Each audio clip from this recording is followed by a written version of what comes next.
تحریر میں آئے ہیں ان کے کسی حرف پر بھی نقطہ نہیں ہے، اس کے باوجود کسی جملے میں، ربط عبارت میں، یا بیان کی روانی میں، یا مفہوم کی ادائیگی میں، یا واقعات کی تفصیل میں کسی مقام پر بھی کوئی خلش یا ابہام نہیں ہے۔ اپنے انداز کی ندرت کے اعتبار سے اردو کے خزینہ ادب کے لیے یہ کتاب سرمایہ فخر و مباحات ہے۔ ذوقاً یہ خیال ہوتا ہے کہ یہ سب کچھ صاحب سیرت صلی اللہ علیہ وسلم کے شرف نسبت ہونے کا ایک اعجاز ہے۔ جناب رئیس امروہوی مرحوم، ہمارے ان کے نام سے کون واقف نہیں،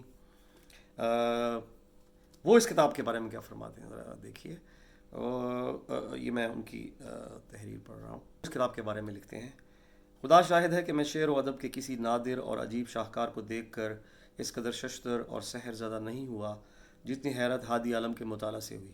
اعلیٰ سے اعلیٰ نمونے نظر سے گزرے ہیں، ادب کی بے مثال تخلیقات سے بارہا لطف اندوز ہو چکا ہوں، لیکن ادب کا کوئی شہ پارہ، نثر کا کوئی نمونہ اور شعر کا کوئی گلدستہ اس قدر حیرت آفرین ثابت نہیں ہوا جتنی حیرت جناب ولی راضی کی تصنیف ہادی عالم کے مطالعہ سے ہوئی۔ یہ وہ مقام ہے جہاں فصاحت کی زباں اور گنگ اور بلاغت کے حواس خبت ہو جاتے ہیں۔ زیر نظر تصریف ہادی عالم کی مثال اردو تو اردو، عربی اور فارسی زبانوں تک میں نہیں مل سکتی۔ صنعت غیر منقوط میں شعر کہہ لینا چندہ مشکل نہیں۔ جناب محمد ولی راضی نے اس تصنیف میں تخلیقی ولایت کا کمال دکھایا ہے۔ جی، ایک اور اسکالر کی رائے میں پڑھ دیتا ہوں آپ کے لیے۔ یہ ہیں جناب ڈاکٹر سید عبداللہ۔ وہ لکھتے ہیں کہ مولانا محمد ولی راضی نے ایک ایسا کارنامہ انجام دیا ہے جس کی مثال اردو زبان میں موجود نہیں۔ حضرت رسول اکرم صلی اللہ علیہ وسلم کی مکمل زندگی غیر منقوط حروف کی ترکیب و ترتیب سے اردو میں لکھ کر اپنی ذہانت و فطانت کا کمال کر دکھایا ہے۔ اردو میں نقطہ دار حروف بہت زیادہ ہیں، اس لیے راضی کی مشکل کا اندازہ لگانا دشوار نہیں۔ انہوں نے جام فشانی کا ایک ایسا نادر نمونہ پیش کیا ہے جسے اردو زبان کی ذخیرے میں ایک بیش بہا اضافہ قرار دیا جا سکتا ہے۔ خدا تعالیٰ مصنف کو اجر جزیل عطا فرمائے، آمین۔ تو جیسا کہ آپ نے سنا، ہمارے معروف جو ملک کے دانشور اسکالرز ہیں، انہوں نے اس کتاب کے بارے میں اپنی رائے کا اظہار جس طرح سے کیا ہے، یقیناً یہ ایک بہت بڑی علمی خدمت ہے۔ سیرت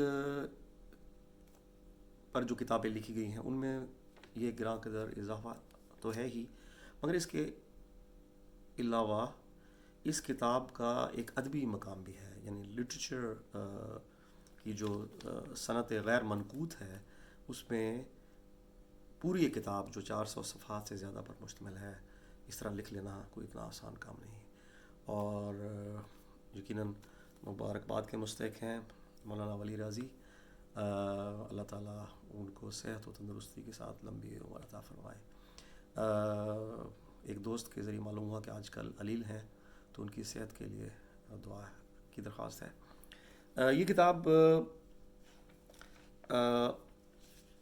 میرے پاس جو ایڈیشن ہے، جیسے میں نے عرض کیا، یہ 1987 میں شائع ہوا، مگر جو پہلا اس کا ایڈیشن شائع ہوا تھا وہ 1982 میں یہ کتاب منظر عام پہ آئی تھی۔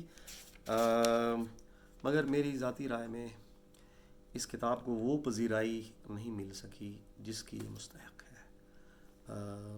شاید اس کی وجہ یہ ہے کہ ہمارے ملک میں ایک تو کتب بیٹی کا اتنا شوق نہیں، لٹریسی ریٹ اتنا کم ہے، پھر کتاب پڑھنے والے لوگ اور بھی کم ہیں، اور پھر جو موضوعات ہیں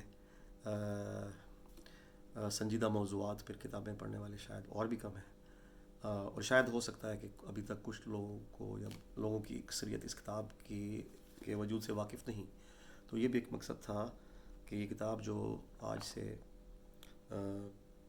30 سال سے بھی زیادہ عرصہ پہلے لکھی گئی، اس کو متعارف کرایا جائے کہ یہ ایک کتاب ہے جو آپ سب کو پڑھنی چاہیے، خاص طور پر جو لوگ کتب بینی کا شوق رکھتے ہیں، اور سیرت رسول صلی اللہ علیہ وسلم پر یہ ایک منفرد کتاب ہے۔ اب میں آپ کی خدمت میں اس کتاب سے ایک اقتباس پڑھ لیتا ہوں تاکہ آپ کو تھوڑا اس کے بارے میں اندازہ ہو جائے کہ کس طرح سے یہ کتاب لکھی گئی ہے، اور اس کے اندر جو ایک روانی ہے اور بغیر نقطے کے حروف ہونے کے باوجود وہ اس کا تھوڑا سا آپ کو اندازہ ہو سکے۔ تو یہ اس کا پیج 40 ہے، اور یہ اس چیپٹر میں اس واقعے کا ذکر ہے جس میں یمن کا حاکم ابرہا، جو ہاتھیوں کا لشکر لے کے آیا تھا نعوذ باللہ اس ارادے سے کہ بیت اللہ کو مسمار کر دے۔ یہ واقعہ آپ سب نے پڑھا ہے یقیناً۔ تو یہ جس چیپٹر میں اس واقعے کا ذکر ہے، تو اس کا عنوان ہے اس چیپٹر کا ایک حاکم مردود کا حملہ۔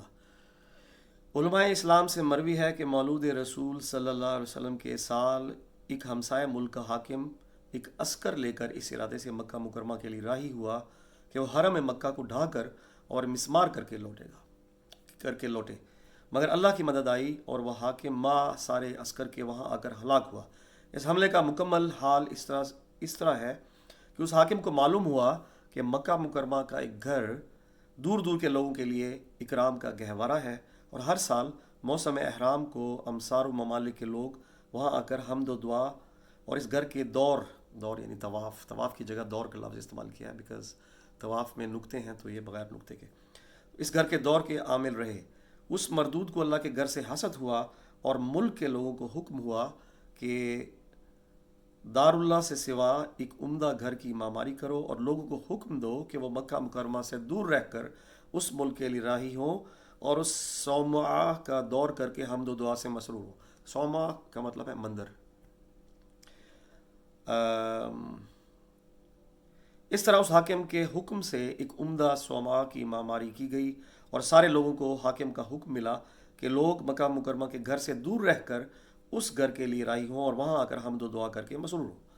اس حکم سے لوگوں کو عام طور سے دکھ ہوا۔ حرم مکہ کا ایک دل دادا ارادہ کر کے اٹھا کہ وہ لا محالہ اس صومعے کے لیے کوئی مکروہ کام کرے گا۔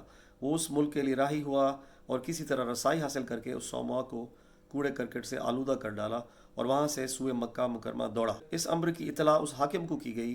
وہ حسد کی آگ سے دہک اٹھا اور کہا کہ لا محالہ وہ مکروہ عمل کسی مکہ کے آدمی کا ہوگا۔ اس کا ارادہ ہوا کہ وہ ایک عسکر کو ہمراہ لے کر سوئے مکہ مکرمہ راہی ہو اور مکہ مکرمہ کو حرم الہی سے محروم کر کے لوٹے۔ اس طرح وہ حاکم میں مردود کئی گروہوں کو ہمراہ لے کر حملے کے ارادے سے سوئے مکہ راہی ہوا، اور مکہ مکرمہ سے ادھر ایک مرحلے آ کر رکا، اور لوگوں کو حکم ہوا کہ مکے والوں کے اموال لوٹ لو۔ لوگ وہاں سے ہادی اکرم صلی اللہ علیہ وسلم کے دادا کے کئی اموال لوٹ کر لے گئے۔ اموال یعنی مال، مویشی، اونٹ وغیرہ۔ رسول اللہ صلی اللہ علیہ وسلم کے دادا کو اس امر کا حال معلوم ہوا۔ وہ ایک آدمی کے ہمراہ اس حاکم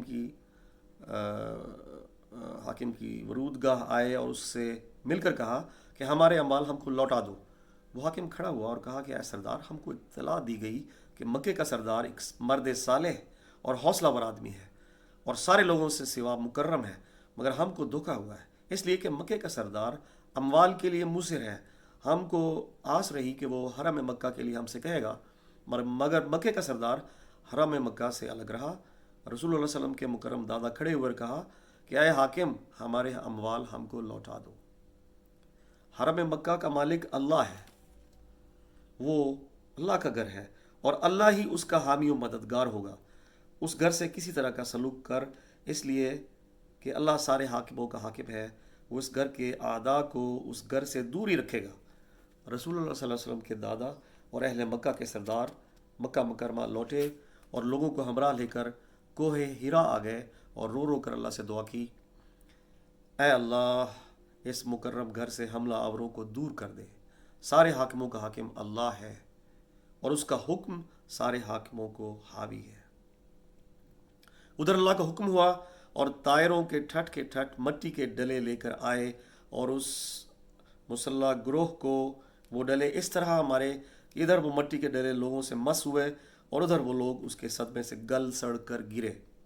اس طرح اللہ کے عدو ہر طرح سے مسلح ہو کر آئے اور مال کار اللہ کے ارسال کردہ طائروں سے یعنی پرندوں سے ہلاک و رسوا ہوئے۔